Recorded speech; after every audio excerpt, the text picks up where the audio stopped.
Mufti w'eggwanga erya Zimbabwe olwaleero akyadde ku kitebe ekikulu eky'Obuyisiraamu mu ggwanga ekya Kampala mukadde era nga yakulembeddemu n'Okusaala Juma.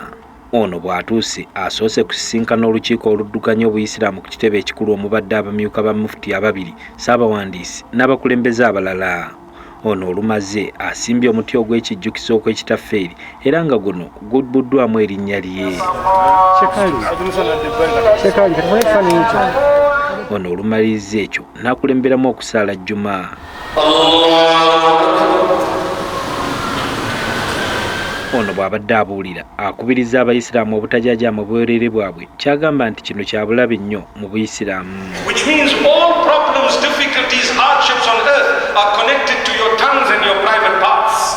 May Allah help us to protect ourselves. Those who have fallen in abuse, those who have fallen into adultery and fornication, it's not too late. Seek the forgiveness of Allah. Mufti ono abadde yeegumbulidde okwagalibwa ku mikutu gye mugatta bantu olw'obubaka bw'obusomesa nga tebwawudde. Mufti akuliriza bannayuganda okwewala entalo z'eddiini kubanga bonna baba bantu ng'ekibawula kiba kitono nnyo. Omuzikiti gwa Gaddafi gubooze nga ne wabweru wakwatiridde nnamungi w'omuntu. Omwogezi w'Obuyisiraamu mu ggwanga Hajji Nsereko Mutumba atubuulidde obukulu bw'okujja kwa Mufti Menk ono. Naye ng'atambulira ku miramwanga esatu. Omulamu ogusooka bantu kubeera wamu, omulamu ogwokubiri bantu kukuuma mirembe, omulamu ogwokusatu bantu butasosolegana na kuteekawo nnyombo. N'olwekyo ebintu ebyo byonna bikulu. Tusobodde okwogerako n'Abayisiraamu oluvannyuma lw'okusaala kuno nga buli omu okujja kwa Menk ono akwogerako bubwe. Tubasanyufu kubanga naffe Mufti Menk okumukyaza y'omu ku bantu abogezi b'Obusiraamu be tulinawo kati ab'amaanyi asobola okuwa message n'owulira nga kituufu ekuli ku mutima.